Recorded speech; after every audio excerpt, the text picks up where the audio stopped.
Hi friends, ఇప్పుడే అందిన news.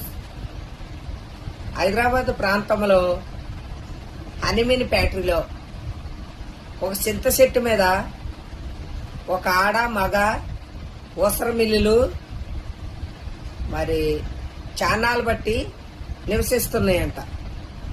వాటికి ఇంకా మ్యారేజ్ కాలేదంట. ఈ రెండు ఊసర మిల్లులు కూడా చాలా గాఢంగా ప్రేమించుకుంటున్నాయి. అటు మగ ఊసర మిల్లు వైపోళ్ళకి ఇటు ఆడ ఊసర మిల్లు వైపోళ్ళకి కూడా తెలుసు. కానీ వాళ్ళు వీళ్ళు కూడా ఇష్టపడ్డారంట.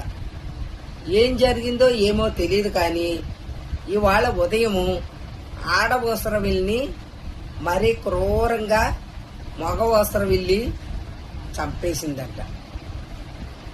ఆ వార్త ఆ నోట ఈ నోట ప్రసారం అయ్యింది, న్యూస్ ఛానల్కి వచ్చింది.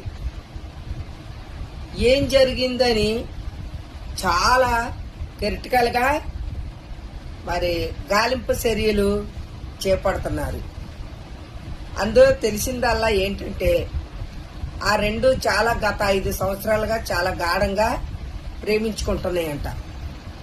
చాలా అన్యోన్యంగా కూడా ఉంటున్నాయి. మరి ఆడ ఊసర మిల్లిని ఎందుకు చంపింది అనేది కూడా తెలియట్లేదు. మరి కతిమా ఊసర మిల్లు గాలించుతుంటే ఏ త్వరలో దూరేసిందో ఏ చెట్టు కొమ్మల్లోనుందో తెలియట్లేదు. కానీ మగ ఊసర మిల్లు మట్టుగా ఖచ్చితంగా దొరకట్లేదు. దొరికితే కనుక ఖచ్చితంగా చర్యలు తీసుకుంటూ రిస్క్ ఆపరేషన్ చేసి ఊసర మిల్లు మట్టుగా వదిలిపెట్టను అని చెప్తున్నారు న్యూస్ ఛానల్ వారు. మరి 5 సంవత్సరాలుగా ప్రేమించిన ఆడ ఊసర మిల్లిని అంత ఘోరంగా చంపొచ్చా ఏంటి? పక్షులకి రక్షణ లేదు, మనుషులకి రక్షణ లేదు, తల్లి పిల్లకి రక్షణ లేదు. ఎటుపోయిందండి ఈ సమాజం? మీరే చెప్పండి న్యాయం.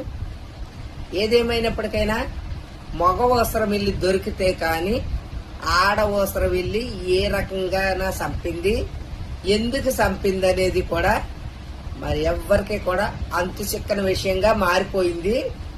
మనం అందరం కూడా తొందరగా ఊసర మిల్లి దొరకాలని మనస్ఫూర్తిగా కోరుకుందాం.